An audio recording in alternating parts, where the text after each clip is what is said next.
I'm Bethan, I'm an assistant psychologist in the crisis team in Merthyr Tydfil.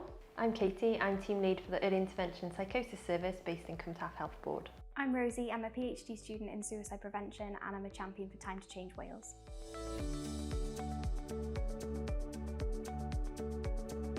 So a few years ago I had a really bad experience with the crisis team, like being assessed by a crisis team service. I found that when I presented, I was talked to in a very condescending manner.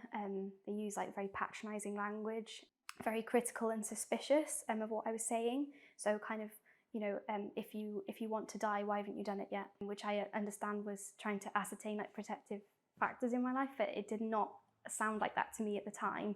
They talked over me a lot and almost put words in my mouth, and I could see them trying to kind of make my story fit with an assessment procedure rather than understanding why I was feeling suicidal in the context of my life.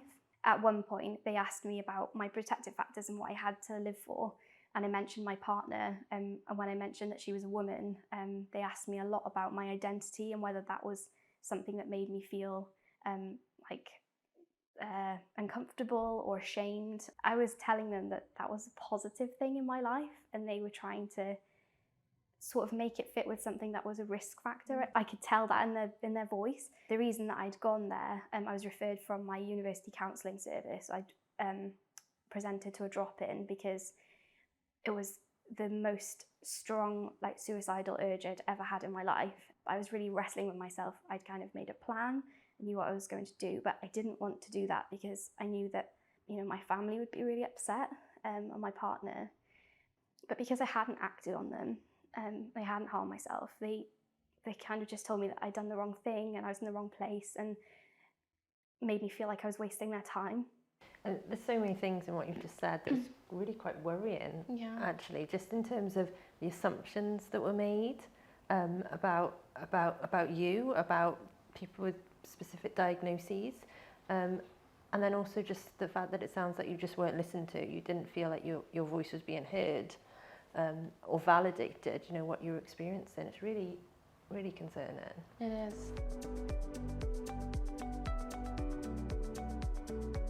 I felt like I was wasting NHS time, and you know, I value the NHS so much and have so much respect for it that really hurt. And afterwards, the kind of lasting impact of that was, you know, I felt worse. I felt really bad. I felt like I'd wasted time. I felt like I might have taken the time of someone that needed it more. You know, I definitely left that room that day feeling like more of a drain and a burden than if I hadn't gone. Wow.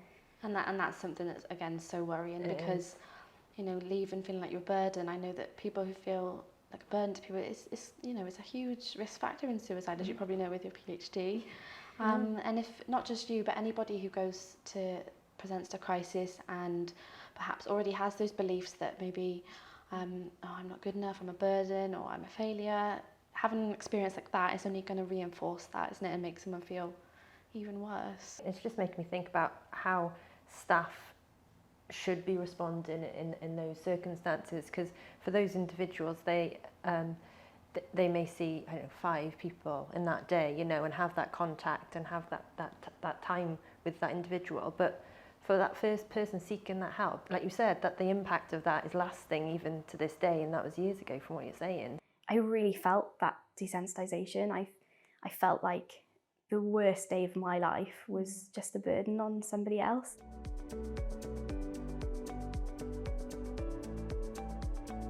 I was assessed previously by the crisis team and they were fantastic. And I remember explaining basically the same feelings to them. And I just remember the impact of that was amazing. You know, a nurse saying to me, you shouldn't just want to live for somebody else. You should want to live because you want to live. And it just made me feel so hopeful and validated and listened to. And it is those basics, actually, isn't it? It is just about being human. It's about being compassionate, listening, giving you the space and time to talk, feeling safe.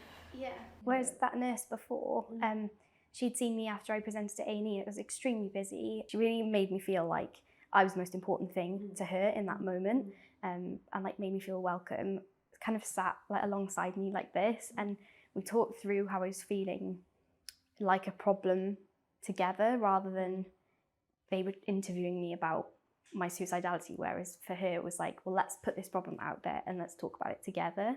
And it was so it was really empowering, like the way that she spoke. That word empowering, actually, you just mentioned, that's what I was thinking about as you were talking then. Just having that respect for someone, do things collaboratively, giving you choice. It's all those things that you shouldn't have to remind people about, actually, as healthcare professionals. Yeah.